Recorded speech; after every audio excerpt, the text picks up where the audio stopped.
All right, man, peace. So now we're on to the NBA Finals MVP, Mr. Kevin Durant, richly deserved. He brought it just about every game. His worst game of the series was game 1. You could tangibly see that he was trying to reel it back a little bit in game 4 to give Steph Curry a chance to possibly get the MVP award. I predicted that after game 3 that he would do that. Steph Curry had a very good performance, but it was too little too late, because for all intents and purposes, the series was over after Kevin Durant made that 30-foot jump shot at the end of game 3. So yes, Kevin Durant deserved the MVP award. I don't find it to be controversial. Yes, Steph Curry played very well in games 1 and 2. Do I believe that he had any signature moments per se to seal the MVP deal after those 2 games? No, I do not. I think that Kevin Durant was subpar for his standards in game 1. He was very good in game 2. He was phenomenal in game 3. And he was very good in game 4. Steph Curry was terrible in game 3. He was terrible in game 3. And I don't think that he was able to overcome that. So anyway, they're going to talk about it. I'm going to chime in. All right, there's this coach talking about the MVP, and now we have Kevin Durant on set. Congratulations, first and foremost, on the championship. Thank you. Give us a sense of what it feels like now to have 2 championships, 2 finals MVPs.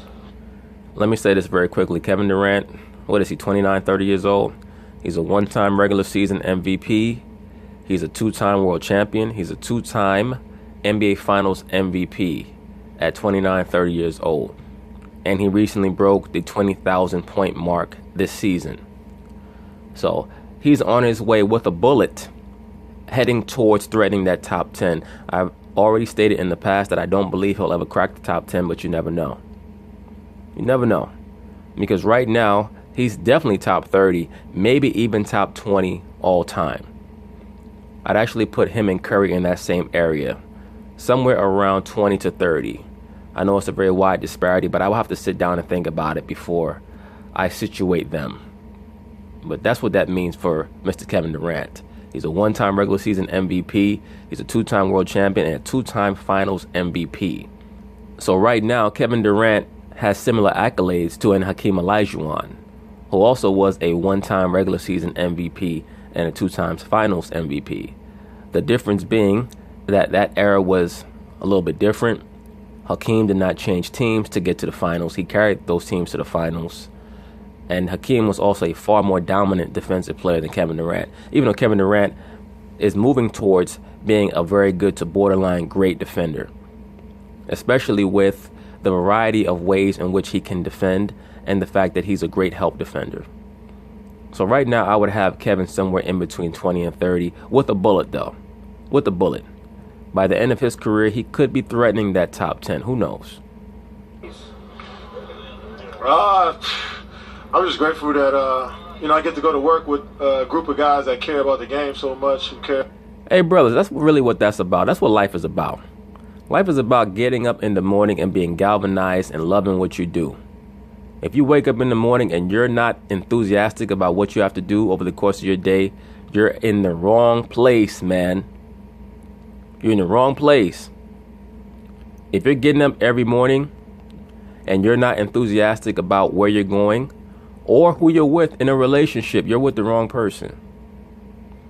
If you feel like you don't know how someone's going to respond when you send them a good morning text, that person don't need to be in your life. I saw a feature a while ago about some women complaining about men sending them a good morning text. Brothers, if you with a chick and she's trying to rip over you saying good morning to her, to hell with that bitch. Send her on her fucking way. Get the hell out of here. Point being is this: life is about making sure that you're optimizing your potential, that you're taking the gifts that the Lord gave you and you're using them, that you're only allowing positive people in your life. Never give people that level of power where they're bringing negativity in your life and you think that you should be tolerating that. Don't tolerate bullshit from yourself, and don't tolerate bullshit from nobody the fuck else. To hell with them. Let them go wallow in their misery. That's why I never had a problem with LeBron James leaving Cleveland and going to Miami. I never had a problem with Kevin Durant leaving Oklahoma City. They did that for a reason. They did it for a reason. If you're working at a hospital and the hospital down the street says we're going to pay you more money, you'll work less hours, and you'll get more vacation time, your ass will leave too. Your ass will leave too. So before you try to castigate a lot of these guys who go to another team, think about that. Now, once again, when we start to gauge and evaluate their careers in juxtaposition to other all-time greats who never left, yeah, they're going to come up short. So LeBron is going to come up short to a Larry Bird, to a Michael Jordan. KD is going to come up short to an Hakeem Olajuwon right now. For right now. But his career is still ongoing. But if we were to evaluate KD's career right now, the player that I would compare him to the most in regards to accolades is Hakeem. But of course, Hakeem only played for one team. He had to carry that team, and he was far more dominant on the defensive end. Hakeem Olajuwon is arguably the greatest center of all time. That's why he's in my top 10. A lot of people may not understand my top 10. As I've stated, to make my top 10 all-time greatest NBA players, you have to be arguably the greatest of your position. You had to have been a transformative player. That's how you make my top 10. I can't speak for anybody else's. I'm not a fanboy. But Kevin Durant, I think that by the end of his career, he'll definitely be top 15, assuming he does not get injured and that the Golden State Warriors continue on their path of dominance. But once again, brothers, life is about making sure that you're happy and that the people in your life are concerned with your happiness. These argumentative women and these toxic jobs, get rid of them. Get rid of them. Much who care about each other, organization that just want us to succeed as men and as basketball players. I think that's more important than anything. And I think all of us love the game so much, and we just want an environment to craft our skill as much as we can. And they present that to us here with the Warriors, and to cap it off with a championship means a lot. That's great, brother. I'm happy that you're happy. That's good for you. That's what life is about. That's how you fulfill your damn life, man. A lot of you brothers are very talented. Use your talents. Whatever talent the Lord gave you, try to motivate yourself to improve upon it. That's what life is about, bro. Not getting up at 6 o'clock in the morning and you hitting snooze 5 million times because you don't want to go to that job and deal with all those stupid-ass people. Deal with those idiots in the other cubicle trying to start shit gossip. These lonely broads in the workplace trying to use it as a dating service. All this other silly shit that goes on in corporate America. Corporate America is not for the so-called black man. I'll probably be starting a series on that somewhere down the line. But most of you brothers are better than those hijinks and that fuckery that goes on in corporate America. Corporate America is for women and people of the other races. It's not for the so-called black man. But just getting back to Kevin Durant, very happy for this brother. Everything has worked out perfectly. Golden State fits his personality perfectly. You had a legendary performance in Game 3 a year ago. Outdid yourself in Game 3 of this series. How great has it been and gratifying for you to get in those moments and be able, Kevin, to thrive the way that you have? Well, I've been working since I was 8 years old to become a basketball player. That's all I wanted to do with my time, and to do it on this level and in the finals and be able to win a championship. It means a lot, and to me. Hey, did you brothers hear what Kevin Durant stated? He said that he's been working since he was 8 years old to become a professional basketball player. You know what that means? He was born to do what he's doing. Because for him to start working that hard and be that focused on basketball from 8 years old, he didn't know that he was going to be 6'11". The Lord blessed him with that height, but he knew what he wanted to do. A lot of success in life is predicated on what your focus is on knowing what you want to become. Now, of course, there are thousands, if not millions, of little boys all across America who are saying to themselves, I want to become a professional basketball player, and it's not going to happen. But the fact of the matter is that when you have a focus on something and you love what you do, the odds of you being successful, they exponentially rise. They exponentially rise because the motivation factor is going to be there. To me, but for our team, it just means so much. Just the work we put in, the ups and downs, the injuries that we, kind of persevered through. I mean, it's so much that we went through as a team, and I'm happy that we finished it off with a chip.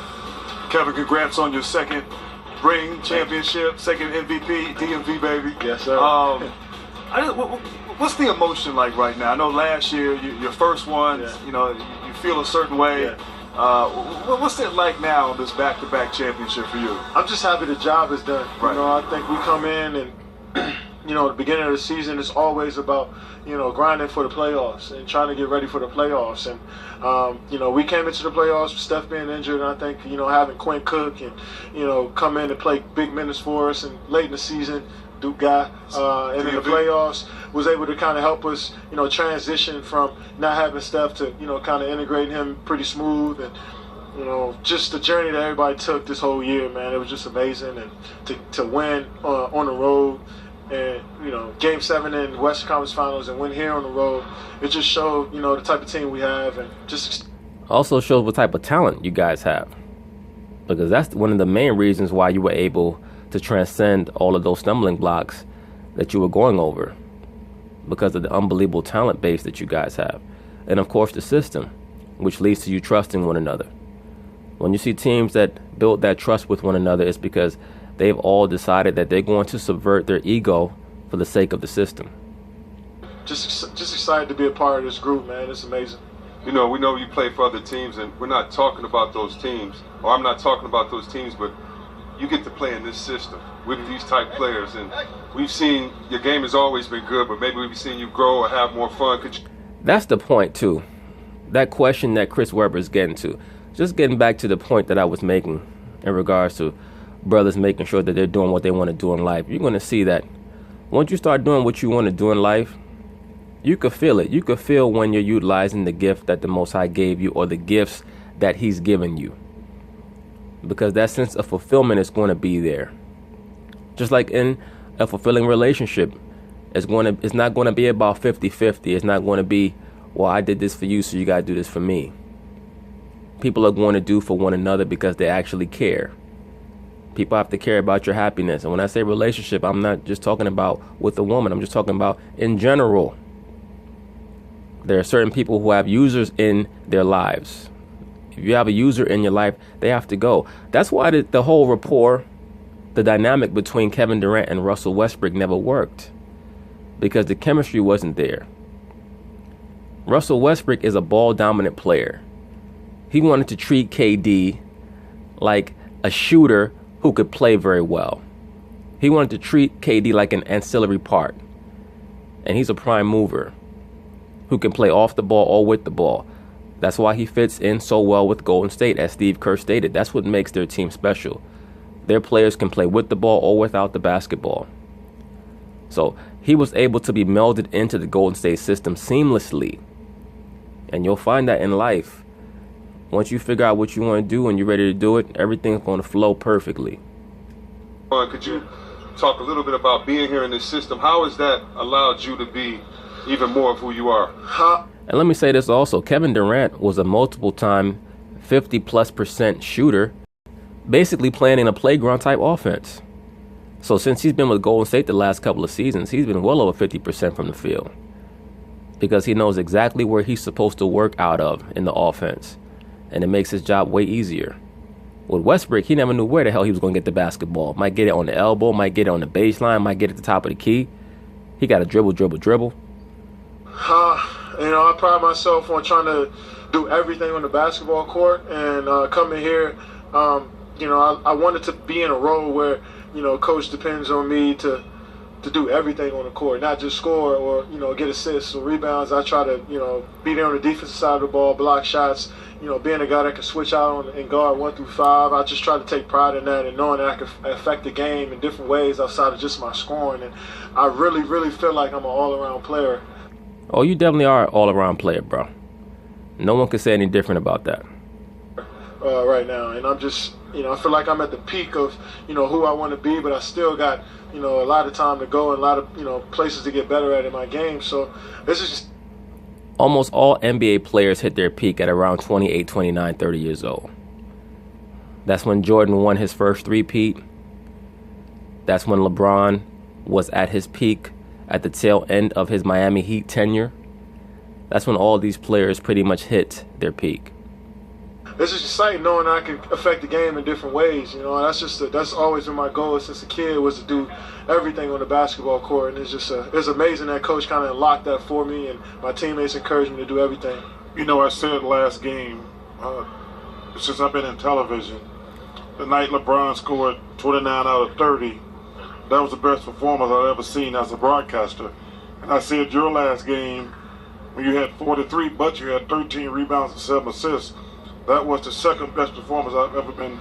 I'll take that. Being able to watch. I mean, so number one, congratulations on that game. Thank you. And then you come back with a triple-double, well-deserved MVP. Appreciate that, man. KD's performance in Game 3 was definitely up there. But I thought that LeBron James' greatest performance in his career was Game 6 in Boston.